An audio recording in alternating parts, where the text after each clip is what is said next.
Veio para ficar. Mas É que, tipo, não não é... trouxe uma vantagem política ao Brasil. É que as pessoas têm medo, na verdade, da China, né? Tem medo, mas assim, o que mais impressiona é que antes de Bolsonaro não havia realmente uma reação assim forte contra a China. Apesar de ser um parceiro, o Brasil, a China não chega aqui e diz, olha, vocês têm que fazer isso, isso, aquilo. É um país que enfatiza muito essa questão de não se meter nos assuntos dos outros, etc., que é bastante atraente à primeira vista. Mas é engraçado eles enfatizarem esse caso, né? Essa parada, né? Porque o maior medo do mundo é eles querendo dominar a porra do mundo, sendo agora a maior potência. Se você se torna a maior potência, o que você vai falar? Mano, relaxa. Nós não vamos fazer nada, não. A gente só quer crescer aqui numa boa. Eu falaria isso, entendeu? Claro. Sei lá. E tá começando, obviamente, a ter várias questões, né? Teve um caso interessante que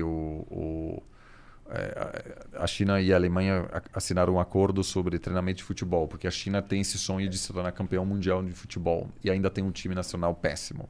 Então eles iniciaram esse treinamento e aí num jogo entre um time de base da Alemanha e a seleção chinesa, alguns manifestantes desenrolaram um banner que Free Tibet num estádio na Alemanha. E a China, o time chinês saiu do campo.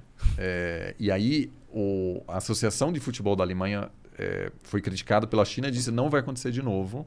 E aí a imprensa alemã ficou sabendo, dizendo você está limitando a liberdade de expressão nos estádios da Alemanha. Né? E aí a associação teve que voltar para trás. Então você vê aí, ter uma relação íntima com uma potência que é um país autoritário, em algum momento pode trazer também alguns problemas. Vai trazer, né? Por exemplo, é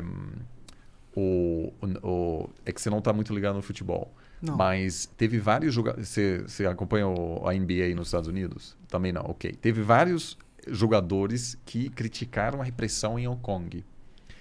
Imediatamente, os presidentes desses times viajaram para a China e disseram o cara não sabe o que está falando. Por quê? Porque os clubes hoje ganham milhões vendendo os direitos de imagem. Enfim, e a China deve ser um puta comprador. Exato.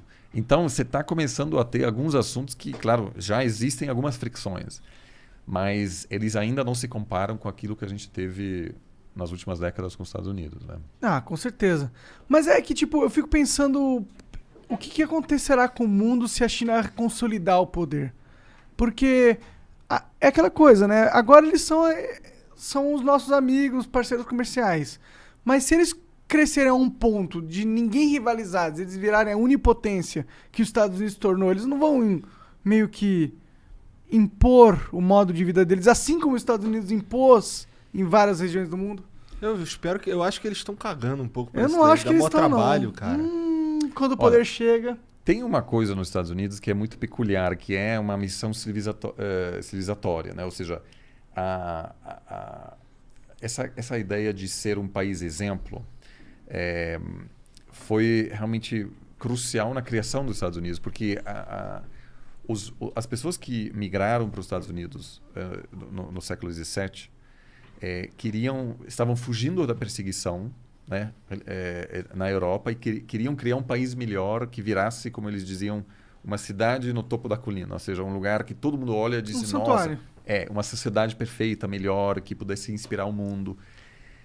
A história chinesa é muito diferente. Então, quando os Estados Unidos atua, enfim, promovendo a democracia, falando sobre a importância da democracia, e em vários casos, presidentes americanos justificaram sua entrada na guerra dizendo a gente precisa ficar do lado das democracias, porque, enfim, a China não tem esse histórico. Então, eu acho que ela tem um olhar muito mais pragmático e eu não... Assim, ela vai, obviamente, buscar dominar o seu entorno. Ela tem uma visão hierárquica. Ela certamente não vai aceitar que a ONU faça qualquer coisa. A gente já está vendo isso agora, mas isso vai ficar ainda, vamos dizer, mais nítido. Assim como os Estados Unidos também não aceitaria. Então, assim, agora, o clima... Eu não acho que nós vamos chegar num mundo... sob liderança chinesa de maneira tão clara, porque os Estados Unidos também não vai embora. Tem índices demográficos excelentes, melhores do que a China.